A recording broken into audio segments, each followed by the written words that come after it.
শওকত মোল্লা সাহেব আমার সম্পর্কে ইতিপূর্বে অবাঞ্ছিত মন্তব্য করেছে, তার জবাব কিন্তু আমি কোর্টের মাধ্যমে নিচ্ছি। মামলা চলছে, তাকে কোর্টে টেনে হাজির করেছি।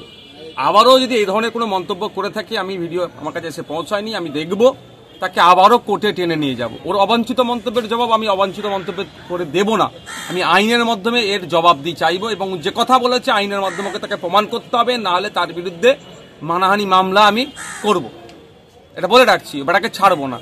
আর যদি আমি অনৈতিক দেশবিরোধী কার্যকলাপের সাথে যুক্ত থাকি, আমাকে স্পিকার স্যার এখনো কেন অ্যাসেম্বলিতে অ্যাক্সেস দিচ্ছে, কেন আমাকে রেস্ট্রিকেট সেখানে করছে না, সেখান থেকে কেন আমাকে বহিষ্কার করছে না? তাহলে কি স্পিকার স্যারের কাজের উপরে সে আগুন তুলে দিচ্ছে শওকত সাহেব? না রাজ্যের মুখ্যমন্ত্রী তথা স্বরাষ্ট্রমন্ত্রী, পুলিশ মন্ত্রী কেন আমার বিরুদ্ধে ব্যবস্থা গ্রহণ করছে না? তা আমি শুনেছিলাম শওকত সাহেবের সাথে তিনি অভিষেক ব্যানার্জির লবি, তাহলে এই যে মমতা ব্যানার্জি অভিষেক ব্যানার্জি একটা লবি চলছে শুনছি যেটা, তাহলে কি শওকত সাহেব এটা বকলমে প্রমাণ করাতে চাইছেন বা বলতে চাইছেন মুখ্যমন্ত্রী অপদার্থ, অপারক, তিনি দায়িত্বহীন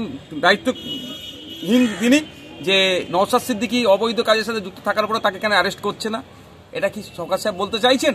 মাননীয়াও এটা দেখুক, আর আমি আমার মতো আইনি লড়াই করব, শওকত সাহেবকে আইনের মাধ্যমে বুঝে নেব। এর লড়াই এই যে লাফালাফি করছে, অবাঞ্ছিত মন্তব্যের জবাব বন্ধ করব আমি আইনের মাধ্যমে।